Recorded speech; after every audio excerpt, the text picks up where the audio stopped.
At dahil magpa 5 years na si Rusher, ang ating Toyota Rush, magpapa back to zero po tayo. Ayan nga guys, nagpa-car wash ako with buffing wax. So ayan, nililinis na ni Kuya, pinupunasan niya na, tapos na i-car wash, pinupunasan na lang. Maganda silang mag-car wash guys ha. Located yan dito sa may Halang, sa San Vicente, Santa Maria. Along the highway lang siya, malapit siya sa Alphamart.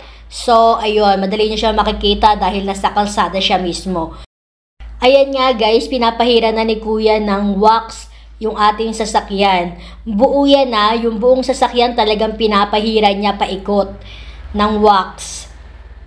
At habang pinapahira ni Kuya ng wax, yung labas, si Kuya Boy naman, nililinis niya na or pinupunasan din niya yung loob ng ating sasakyan.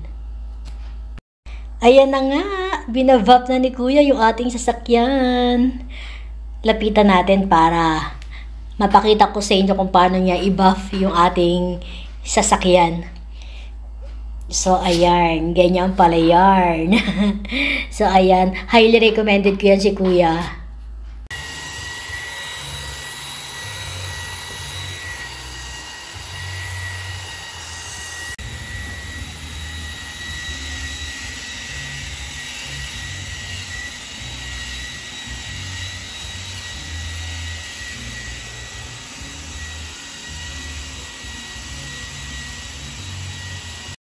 Siya nga pala guys, bumili rin ako ng bagong matting. Yan. Habang nag-wax bapping si Kuya sa kabilang side, ikinakabit na ni Kuyang Boy yung ating bagong matting sa loob.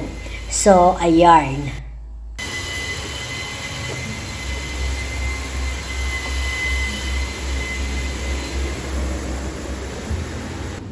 Yun, ayun. Kita nyo ba yun? Yun yung machine na pang back to zero.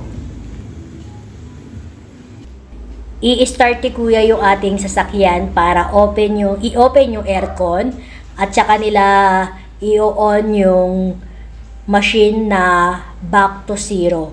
So, ayan guys. Naka-on na yung ating sasakyan. Nakita nyo, may ilaw, diba, yung machine? So, ayan. Sasarado na yan ni Kuya and then, ayan. Naka-on na yan. Nakasaksak na.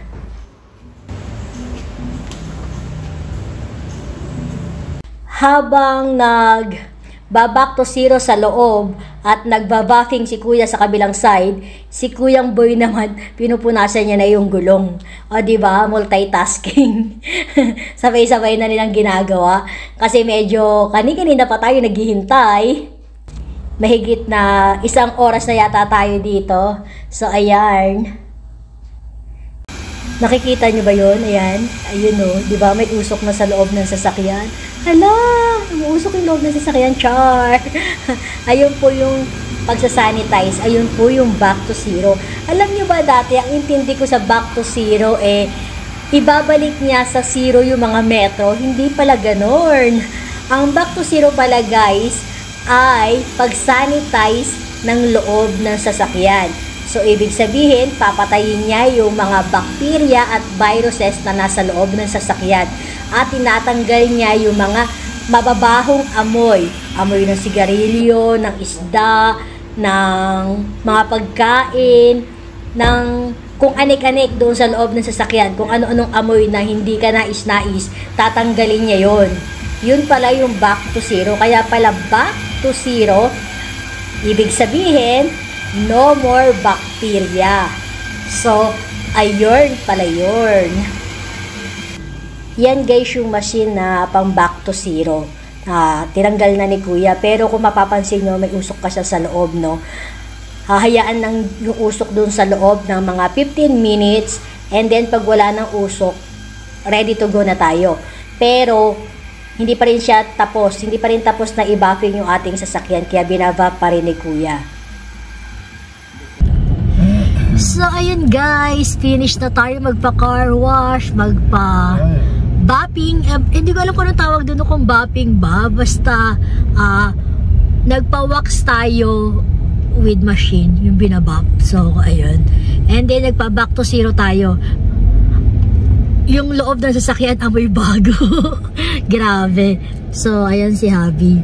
Ang linis ng sasakyan natin. Siya nga pala, pakita ko rin sa inyo guys, no? So, ayan, bumili rin tayo ng ating bagong matting. Yan. Para medyo naman, maganda naman yung loob ng ating sasakyan. So, ayan.